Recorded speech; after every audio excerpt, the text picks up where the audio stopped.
Good evening, and welcome to another one of my segments of A Verse a Day Keeps the Muslims Away. Today I'll be talking about the status of women in the Quran. Shall we begin? First, Surah Al-Baqarah, the cow, verse number 223. Your wives are a tilth to you, so go into your tilth when you like. So essentially here we're saying that a woman is really nothing but a piece of land, and you can go and plow it whenever the hell you want without asking permission or anything, so your wife is just there for the taking whenever you want. Moving on, verse number 282, same surah, also in Surah Al-Baqarah, and this one's talking about if you're doing some kind of debt, if you're borrowing money, then you have to get a scribe, and let's see what happens. Call in to witness from among your men 2 witnesses, but if there are not 2 men, then 1 man and 2 women from among those whom you choose to be witnesses, so that if one of the 2 errs, the second of the 2 may remind the other. So not only here do we see that 2 women are worth 1 man, but also women are so stupid and so dumb and that they're gonna forget. So we need 2 women so one can remind the other in case she forgets. What if both forget?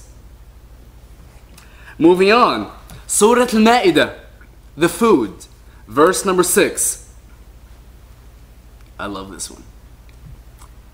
When you rise up to prayer, wash your faces and your hands as far as the elbows and wipe your heads and your feet to the ankles. And if you are sick or on a journey, or one of you come from the privy, or you have touched a woman and you cannot find water, betake yourself to pure earth and wipe your faces and your hands therewith. So, before you pray, you ought to be clean. That's fine. However, if you've touched a woman and there's no way for you to clean yourself from the unholiness of the woman, go find some dirt and rub it all over yourself, because dirt is cleaner than a woman. Moving on, Surah An-Nur, the light, verse number 31. This is referring to the hijab.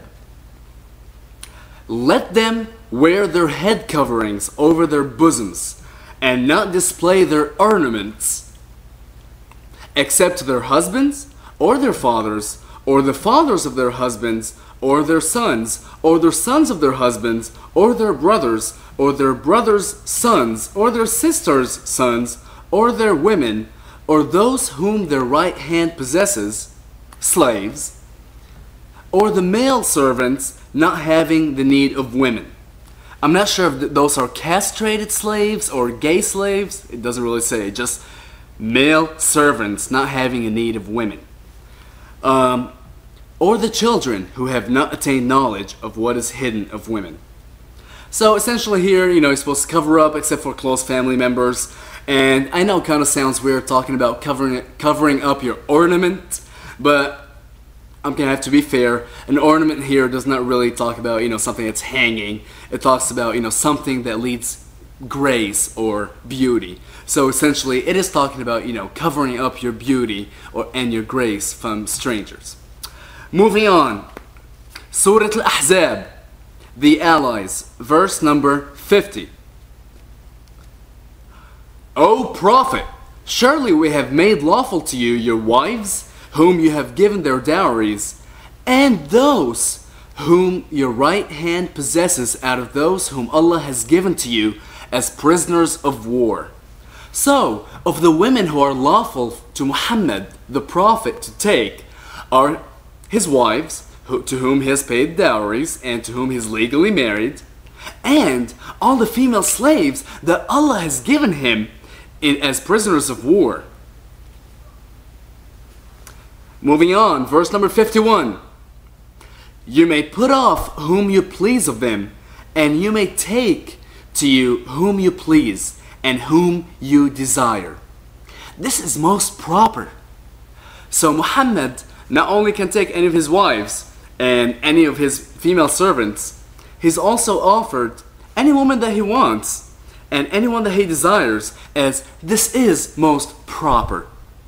Thanks be to Allah. Moving on. Surah Saft, the Rangers. آية رقم 21, verse number 21 through 23. This is the day of the judgment which you called a lie. Gather together those who were unjust and their associates, and what they used to worship besides Allah, and lead them to the way to hell. One thing I do want to bring up here is the Arabic definition of the word associates. I wasn't really clear on what associates mean. Here it says, احشروا الذين ظلموا وأزواجهم وما كانوا يعبدون من دون الله فاهدوهم إلى صراط الجحيم. Instead of the word associates, it's translated, actually the original Arabic is أزواجهم, their wives. So, if a man lives a shitty life, if a man sins, if a man worships somebody other than Allah, lead him to the fiery pits of hell along with his wife, no matter what she's done.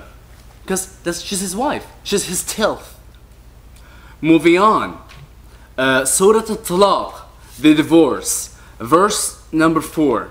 Actually, this book right here talks about the protocols, the social mores, the norms of how you're supposed to divorce a woman. My favorite verse, however, is verse number 4, where it says, and as for those of your women who have despaired of menstruation, if you have a doubt, their prescribed time shall be 3 months. So, if your wife is too young to have even reached puberty, if she's not even menstruating yet, if you're going to divorce her, give her 3 months. Because, you know, she's just a kid. And the very last one I want to go to is Surah At-Tahrim, the prohibition. Verse number 5. This is talking about the Prophet Muhammad. Maybe his Lord, if he divorce you, he will give him in your place wives better than you, submissive, faithful, obedient, penitent, adorers, fasters, widows, and virgins. So, when Muhammad divorces his wife, God will actually give him a better wife who's more submissive and obedient and a widow and a virgin. One thing I do want to go back again to the Arabic section is the word submissive. And surprisingly, it was translated properly. In Arabic, the word submissive is muslimat. Muslimat is the plural form of muslima. Muslima is the feminine form of Muslim. Muslim is a Muslim. So Muslim is a male Muslim. Muslima is a female Muslim, and Muslimat are female Muslims. So Muslimat is submissive women, just as a Muslim is submissive, to Allah.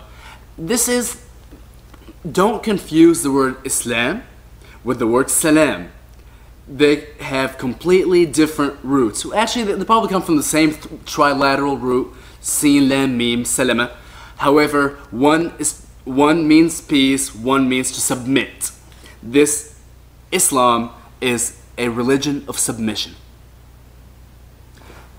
Now, to those of you that say, "Oh, I can find worse verses in the Bible, in the Torah, in the Talmud, in the Old Testament, in whatever," I don't care.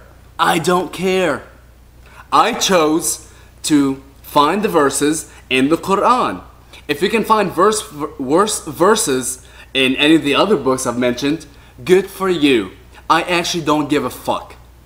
I chose to show the religion of peace, the religion of equality, and how it portrays women within it.